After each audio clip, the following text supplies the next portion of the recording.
What's up guys, it's me Spidey, and today we're going to talk about the future of Yu-Gi-Oh! Because last week I made a video talking about the Master Duel event that was based around 2010 and playing in that era, which is prominent in my time in Yu-Gi-Oh! But it did make me think about, did I prefer playing back then, or do I like playing right now? And I was talking about it with a bunch of my friends and really thinking about it. If I had to choose either playing back then, 2009, 2010, and playing right now, personally, I would pick playing right now, which is a crazy thing to think about, being such like a Yu-Gi-Oh! Old school player, because I feel like for me personally, I like today's game because it's way more interactive. Playing back then is very fun, it's cool to reminisce on, but I do feel like nowadays it's like you get to interact more versus back then.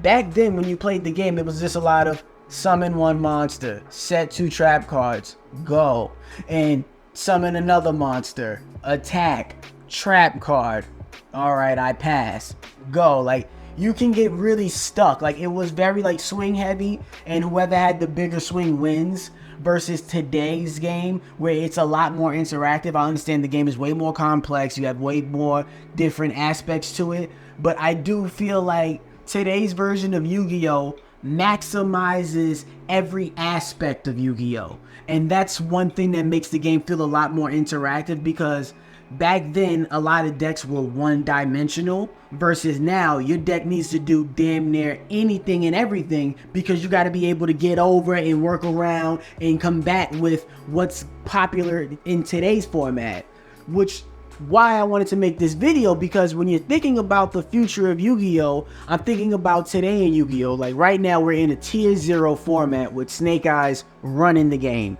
and with Snake Eyes and Fire Kings, like all the different variations of Snake Eyes, like you have Snake Eyes Pure, you have Snake Eyes Fire King, you got Snake Eyes Castera. Like, there's just so many different versions of Snake Eyes, but Snake Eyes is ultimately what's driving the engine. So we're in this tier 0 format where Snake Eyes is just running the game, and now with the next pack coming out, gonna introduce Fiendsmith into it. Fiendsmith is his own engine. I remember the first time I seen Fiendsmith, I was like, oh my god, like, what a creative deck, like, what is this? And for me, I know a lot of times you hate tier 0 decks, they're not fair, they're very punitive against creative players and things like that. I understand those arguments, and not to say that I hate Snake Eyes, I just, you know, I don't feel that hatred that towards them that I've had towards other decks. I like their playstyle. So it's not in the sense of like, yeah, I play them and I face them, I understand that they're better than everything else. But for me personally, I'm not really mad at what they do. Like, I don't just hate decks because I lose to them. I just don't like the way certain decks play. I don't like decks that are repetitive and do the same move over and over. So I like pure Snake Eyes. I'm not really a big fan of Snake Eyes Fire King, because Fire King decks get very, very repetitive. They blow up their monsters and they bring them back. They blow up your monsters and they bring back their own. Like, it's just a lot of the rinse and repeat with that, and I don't like decks that do that. So going into this next format, well, I don't want to say next format because Konami hasn't released a ban list yet, but I know there's going to be an in-between period between tournaments, and that would be the perfect time to drop a ban list. And I think the real question is, do we think that ban list is going to address Fiendsmith now entering the fray?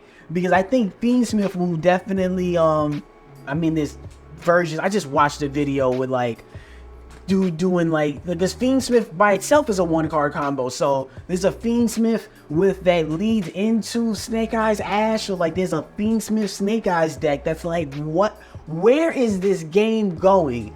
And I think that's what makes me kind of like, that's the reason why I wanted to make this video, to talk about like, what do I think is going to happen in the future of Yu-Gi-Oh! Like, I say I like today's game, but do I really? If this is the direction that the game is going, where there's tier 0 decks, or now do we have to create even more powerful decks to power creep this tier 0?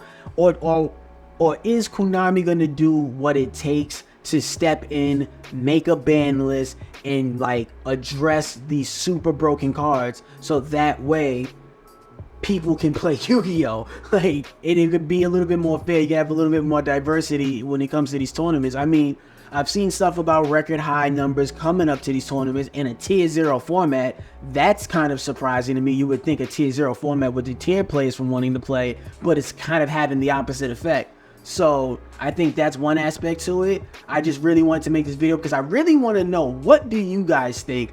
I want you guys to comment that down below and let me know, because I definitely do think that the old formats were very fun. Like, I know everybody in that last video in the comment section were telling about their favorite formats or their favorite eras in Yu-Gi-Oh! When you had the Synchros got introduced, when XYZs got introduced, when Pendulum got introduced, when Link Monsters got introduced, and then when Master Rule 5 changed, like the revision. Like, I know there's a lot of different eras in Yu-Gi-Oh! So I feel like there's so many different aspects and perspectives that can go into this, but this is our game, this is our community. So I really would like to know what you guys think of, like, do you like playing back then or do you like playing today? And with seeing what's coming in the future, what do we think that's gonna do to the game? Because even with the next pack coming out, you have the Mo Chummy Perulia coming out. That's a secret rare.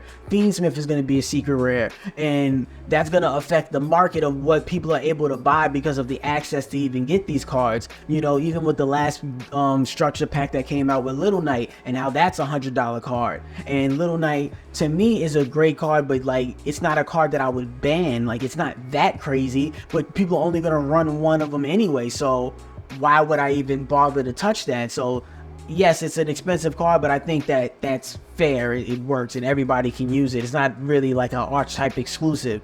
But now with these new cards like Fiendsmith, and I really want to see what Mo Chummy Perulia does to the TCG, because in OCG I think they have a Maxine, but in TCG we'll have this. Because me personally, I don't think, the more I really sit on it, I don't think Mo Chummy Perulia is gonna make a real big splash in today's game. I understand it's a secret rare, but only limiting to special summoning from the hand doesn't mean nothing to me. Like, it doesn't mean nothing to me, because most decks these days are summoning from the graveyard, they're summoning from the deck, and they're really summoning from that extra deck. So summoning from the hand is not where it's at. So I don't think that that card's gonna, like, it might get like a splash in the beginning, but I definitely think it's gonna fade away fast. But I could be wrong, and let me know what you think, because with the Fiendsmith cards, I think that that's definitely gonna shake up the game in its current state, or it's gonna make the broken decks even more brokener. Or will Konami do the honorable thing? Ban what you need to ban. Say what you need to say. Get rid of these cards. But I just thought it was a really interesting convo. I was thinking about bringing it back up with Kisame when we filmed, but I don't know. Maybe I'll bring it back up with him. But I just wanted to get it to you guys today, because knowing that this is coming out soon, and I wanted to get like a recorded video out for you guys, just to get you guys think. So make sure you comment down below. Let me know.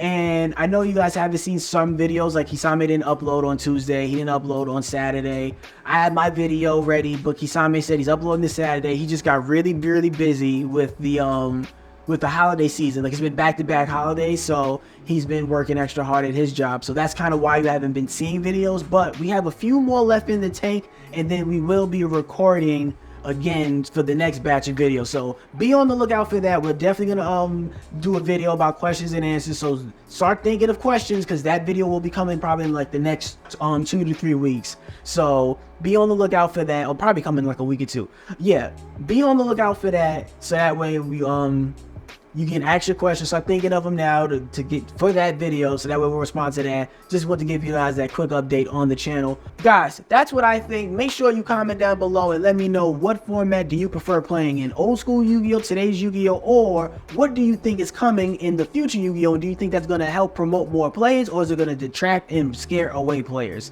Make sure you let me know what your thoughts are. Like the video, subscribe to the channel if you are new, click that bell for notifications if you are old. That way you are always updated to our content being uploaded to this channel.